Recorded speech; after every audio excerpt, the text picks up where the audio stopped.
যে 2016 আমি এই স্কুলটো স্থাপন কৰাৰ পিছত এৰিয়াৰ যিমানখিনি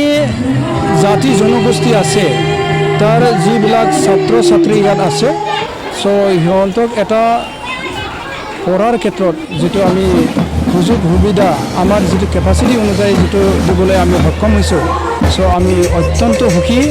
আৰু আজি 2016 পৰা যেটো আমি এস্টাবলিশ কৰি কিনে আজি 10 বছৰত ভৰি দিলে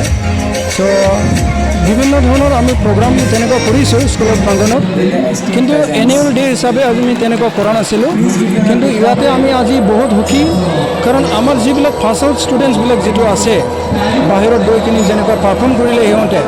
যেটো এচিভমেণ্ট কৰিলে এটো আমি লগ পাই বা শুনি বহুত ভাল লাগিছে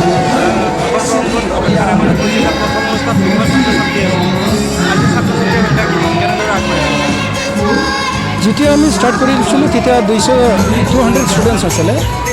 তথাপিও আমাৰ যিবিলাক ইনফ্ৰাষ্ট্ৰাকচাৰ যেটো হ'বলগীয়া আছিল সেইটো আমি তেনেকুৱা ধৰণৰ কৰিব পৰা নাছিলোঁ ষ্টাৰ্টিঙত আমি 200 ষ্টুডেণ্টছক লৈ কিনে যেটো এস্টাবলিশ কৰিলো তাতে আমি বালবাটিকাৰ পৰা ক্লাছ 5 লৈকে লৈছিলোঁ ষ্টেণ্ডাৰ্ড 5 লৈকে সো আজি যেটো অৱস্থাত আছে এইটো 1200 ষ্টেণ্ডাৰ্ড আছে তেখেতে আমাৰ ওচৰতে থকা যেটো SSB কেম্প আছে 23rd BN সো ইয়াৰ commandant officer Barun Kumar sir আহিছিল সো তেখেতে সমূহ বক্তব্যৰ জৰিয়তে আমাৰ ষ্টুডেণ্টছ বিলাকক যথেষ্ট উৎসাহ তেনেকুৱা দি গৈছে আৰু পেৰেণ্টছ বিলাকো তেনেকুৱা অলপ এৱাৰনেছ টাইপৰ বক্তব্য ৰাখি থৈ গৈছে একচুৱেলি মিডিয়ামটো এটা প্লেটফৰ্ম হয় এইটো এছামিজ বা বড়ো মিডিয়াম বা ইংলিছ মিডিয়াম এইটো এটা মই যেটো ভাবো আৰু ইংলিছ মিডিয়ামত পঢ়িলে যে বহুতখিনি এক্সপাৰ্ট হ'ব পাৰে অকল এইটোও নহয় বড়ো মিডিয়াম এছামিজ মিডিয়ামতো পঢ়ি কিনে তেনেকুৱা মানুহে নিজৰ লাইফ গঢ়িব পাৰে কিন্তু এটা ইংলিছ মিডিয়ামত দিয়া কাৰণটো হ'ল আমি বাহিৰত গৈ কিনে যেনেকুৱা বাহিৰৰ মানুহ লগত যেনেকুৱা কম্পিটিশ্যন কৰিব লগা হয় ইংলিছটো বহুত দৰকাৰী আছে আৰু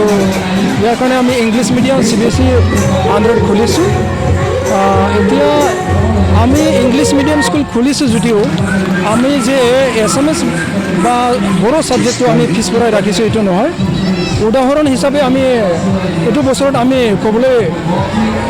সুখী পাইছোঁ যে আমাৰ স্কুলৰ পৰা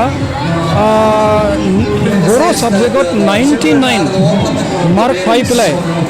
আৰু 98 পাই পেলাই বড়ো ছাবজেক্টত পাই পেলাই